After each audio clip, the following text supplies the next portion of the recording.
સમગ્ર દેશની અંદરના 12 રાજ્યો તેમાં પણ ગુજરાતમાં મતદાર ચકાસણી માટે એટલે કે સળની કામગીરી ચાલે છે. BLO તરીકેની જવાબદારી આ માટેની જે સોંપવામાં આવી એમાં 90% શિક્ષકોને કામગીરી સોંપવામાં આવી છે. આ કામગીરી ઘણી જટિલ અને અપૂરતી માહિતી સાથે હોવાથી અને ટૂંકા સમયના કારણે રાજ્યના શિક્ષકો પારાવાર મુશ્કેલીનો અનુભવ કરી રહ્યા છે, માનસિક ત્રાસ અનુભવી રહ્યા છે અને એના કારણે સ્થાનિક કક્ષાએ અનેક જગ્યાએ સંઘર્ષના પણ પ્રશ્નો બની રહ્યા છે. કોંગ્રેસ પક્ષ તરીકે અમે ઇલેક્શન કમિશનમાં રજૂઆત કરી છે વિસ્તૃત મુદ્દા સાથે અને તેમાં પૂરતી માહિતી આપવામાં આવે, તાલીમ આપવામાં આવે. 2002 ની યાદીનો જે બેઝલાઈન લેવામાં આવ્યો એ પૂરતી નથી સાહેબ.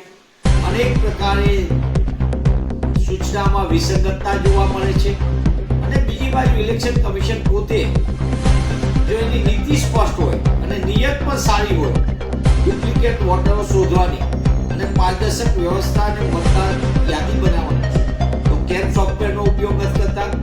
સોફ્ટવેરમાં તો તૈયાર વ્યવસ્થા છે આખી, એના આધારે તમે ડુપ્લિકેટ મતદારો શોધી શકો છો. પણ આ દબાણના કારણે ગુજરાતમાં 2 શિક્ષકોએ જીવન ટૂંકાવવું પડ્યું, અંતિમ પગલું ભર્યું છે. જેના પરિવારે પણ એ બાબતમાં જાણ કરી છે.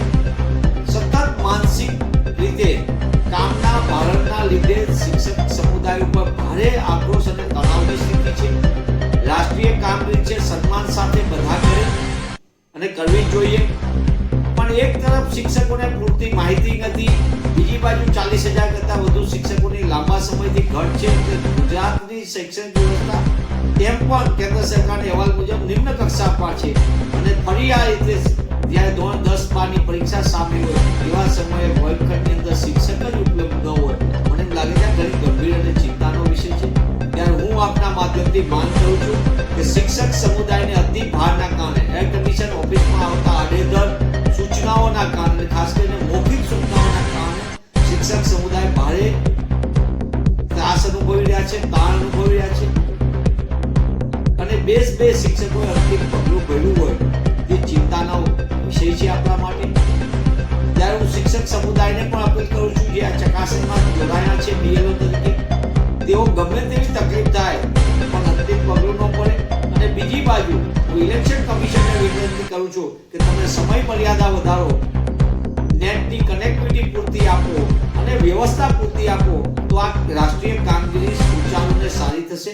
ઇલેક્શન કમિશન પોતાની જવાબદારી સમજીને ડિજિટલ ફોર્મેટમાં પોતે સોફ્ટવેરથી સંપૂર્ણ યાદીની ચકાસણી કરે તો ડુપ્લિકેટ મતદારોને આપણે અલગ